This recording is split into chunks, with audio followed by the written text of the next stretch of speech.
Hey guys, back here again with some more recent pickups. So a few of these things I got at the past card show I was at this past weekend, and I forgot to show them on the previous video I had a few days ago.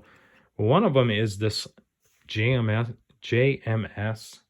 basketball set. It's the 76ers set, and I don't know a ton about these, but this is Barkley's rookie, so it's 85-86. So it's his actual rookie. And I believe these came in sheets of 9. So someone would have pulled these apart. And some of the cards are pretty creased. The Barkley is actually in really nice shape. It's probably the nicest of all. I don't know what it would get for a grade, but a high grade on these, is worth quite a bit. But somebody would have taken these and pulled them apart. And you can tell that by looking at a couple of these. They're the lesser players. They're creased like here. And I'm just guessing that someone would have pulled them apart. Fortunately, they were really careful with the Barkley. They must have known that Barkley was the best card or whatever. But so it's a complete set, and I paid $80 for it. I think it's worth quite a bit more than that. I would say at least $300. So that was a pretty nice pickup there. You don't see these very much. The only ones I've seen are Lakers and Celtics and 76ers. So I don't know if there's any other teams. I don't know a lot about the cards other than what I just said, but I think maybe those are the only teams, and that was I'm guessing the only year they made them was 85-86. But they're kind of similar looking to the star cards from the same time. Next, I have a binder I bought with about 100 3x5 autographs. So these autographs, they're all football, and there's some pretty obscure names in them. I don't know a ton about football autographs just by looking at them, but if you look at the back, they all have the names written on them. So that's one thing. If you guys ever run into 3x5 cards, I'm going to assume most people aren't going to know who these people are by looking at 3x5 autographs, but you'll run into 3x5s quite often. So one thing you can look at is the back, and a lot of times they'll have the name on the back. So you see the name, and then sometimes they'll have the date they made their first appearance. I think some of these had, they might have the year they passed away. So here's one here. I'll take one out here. So honestly, I don't know who that is. Chuck Hayjack. And it says Philadelphia Eagles. So it has his name. It says Philadelphia Eagles, and then 1934. That's probably the year he was born. That would have been the year he was born. And he died in 1979. So according to this. So I'll have to look this player up, verify that this is who it is. You'll look on eBay and type in his name, put signed, whoever the player is, and then see if there's any comparables. So you want to compare, the prices, if there's any others on there, if there's any PSA examples, just see what they're going for. There may not be any of him up there. If he died in 79, I've got to believe they're pretty difficult to find. So you can find some really tough autographs that way if you're just looking at 3x5s. Now, a lot of people aren't into 3x5s, but sometimes that's the only way you can get a player's autograph. They might not have a card. They might have only played for a short time. So they might not have any photos or anything. So I have some really, really difficult autographs. And, I paid $50 for all these. I wasn't going to look and see who everyone is. I just looked through briefly. I saw some of the guys passed away. I knew that some of these guys have to be difficult. They just have to be difficult to find.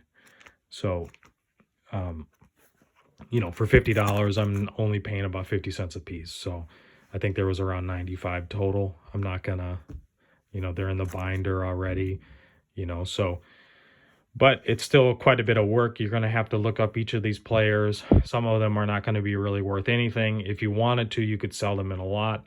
They'll probably just end up in a box for me. But, at some point, maybe I'll get to them. But 3x5s do well if you have the right stuff. So it's time consuming. But if you guys are looking to get into autographs, that's a good option because you can buy lots of 3x5s for pretty cheap. So let's move on. So those are the last two things I think I got from the show. Here's a couple eBay pickups here. So we got a 1965 Topps lot of autographs. And I think pretty much all these guys are deceased. Frank Larry, Bill Monbouquet, Milt Pappas, Felix Mantilla is still alive, Ryan Duran, Jim Duffalo, Lou Burdett, Don Mincher, and Roy McMillan. So out of all those, I think just the one, Felix Mantilla, is still alive. So nice little lot there. I don't know, I think I paid $40 for that. Here's a nice group of postcards. I think I got like 15 on these. Another thing you can find cheap is postcards at shows or online. So postcards, a lot of times the names will be written up there. So you have Steve Boros here. So generally you're going to find these signed. Sometimes they're not, but a lot of times you're going to find these signed. Same thing with 3x5s. You can find some really difficult players. They might not have had cards. So postcards are a good option for if you're looking to collect or resell or whatever. Postcards are a good option. You can find some really obscure players, especially maybe not, they don't have the name written on the back, and whoever you're dealing with, they might not know who this is. They might not know who the player is. So if you know autographs, that's an opportunity for you to do well. But you just got to, if you really want to do, you got to study it and you got to know it. So these are all players from the 50s and 60s. And I believe this is Ron Herbal, and he's not written on the back, but I know who that is. Andy Carey, Art Houtman, that's Bob Kuzava, Bill Renna, Phil Niekro. So pretty much the majority of players from the 40s, 50s, 60s, probably mostly from the 30s, 70s, the majority of players, I could tell you who they are. Just by looking at autographs every day, I can tell whether or not they're authentic or not. Just by doing this on a daily basis, I know newer autographs are much more difficult because, first of all, I don't really deal with new autographs, but the player's autograph changes pretty frequently for newer guys. The older guys, like, their autograph didn't change at all. Like, that's how, when they played, pretty rarely did their autograph change. Unless they had some kind of health condition or something, all these guys, pretty much, their autograph was almost identical their whole life. So that's a problem with newer players. It's difficult to tell who people are these days. Got a couple postcards here. These I think were $8 for the pair. Mel Hine, he's a NFL Hall of Famer. Kind of nice postcards there. So I did a deal with some trading and buying. Same person I got the Star Wars autographs from.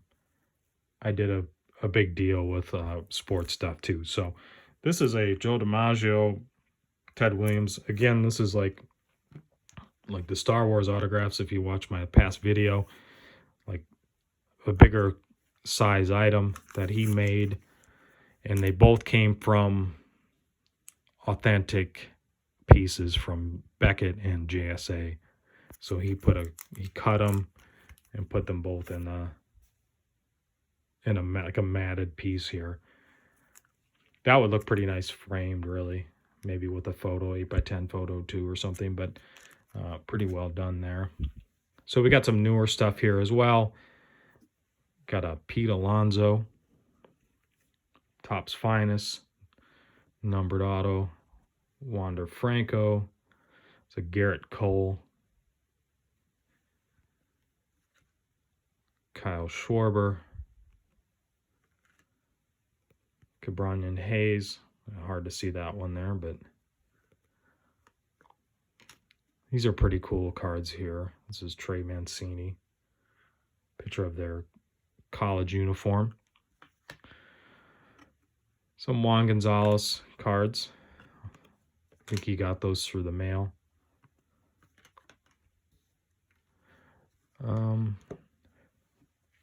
Here's a Paul Goldschmidt Supreme Scope big jersey cut auto. Beckett 9 on that. This is a first day cover. It's Robin Ventura. He hit 2 grand slams in a doubleheader. I think that's the first time that's ever happened. So this first day cover. A lot of these first day covers are commemorating a specific event. And these autographs, generally, they're all authentic. Here's a Nolan Ryan first day cover type. And this one is, I believe, this one is JSA'd. So Astrodome. First day cover. There's a certificate for that. Here's a Barry Bonds. This is pretty cool. First day cover. This is a larger cover. So it's quite a bit bigger. So this is the 1993 All-Star team. National League All-Star team. Bonds. Nice signature there. And this is PSA'd.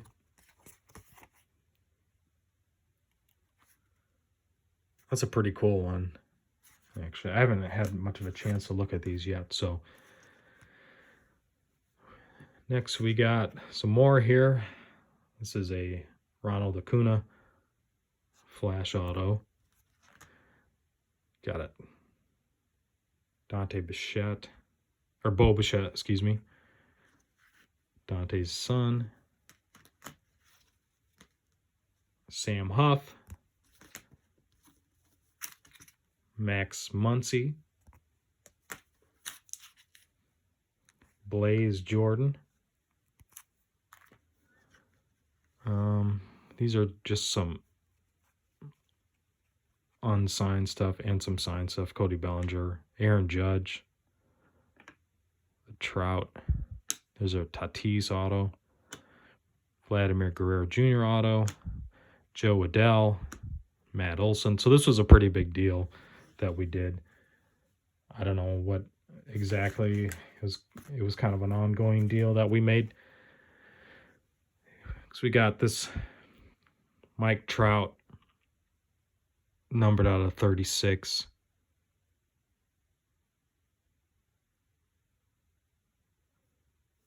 So I had this and then I traded it to him and then we made a deal for it back. But it's got a few guys on there, but Trout obviously the big one. And this is a 2012. It's an earlier Trout card. Earlier signature. Very nice one. And finally, this is it, I think. So we got a Shohei Ohtani Sky High auto. Pretty nice card there. So it was a pretty big week for pickups this past week. Without doing a lot of shows and stuff, it's hard for me to buy stuff.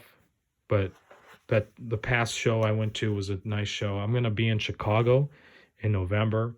So like in a month, I think it's November 19th.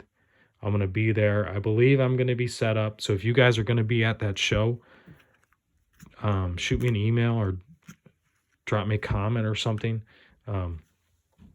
Let me know if you're going to be there, and I'll let you know what table I'm at.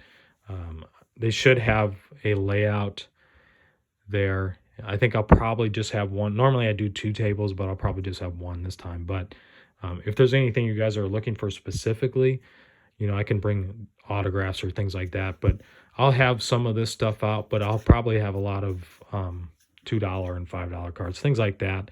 It's going to be interesting to see how this show goes, to see if, after the National being there, if there's going to be a big turnout or not. They actually had a show there a month after the National, and it was like a ghost town, I guess, because I had a friend of mine that was at the National, and he also went to that show. They had a lot of big autograph guests there, but it was like, I guess there was hardly anyone there. And then I saw some YouTube videos on there as well, and it really didn't look like there was anyone there. So this November show is going to be really interesting. It's usually a decent turnout. They're going to have some big guests there. I know like Don Mattingly's going to be there. They always have a lot of Hall of Famers and a lot of Bears and stuff like that, Chicago related players there. So leave me a comment, like and subscribe. Thanks for watching, guys. Stay tuned.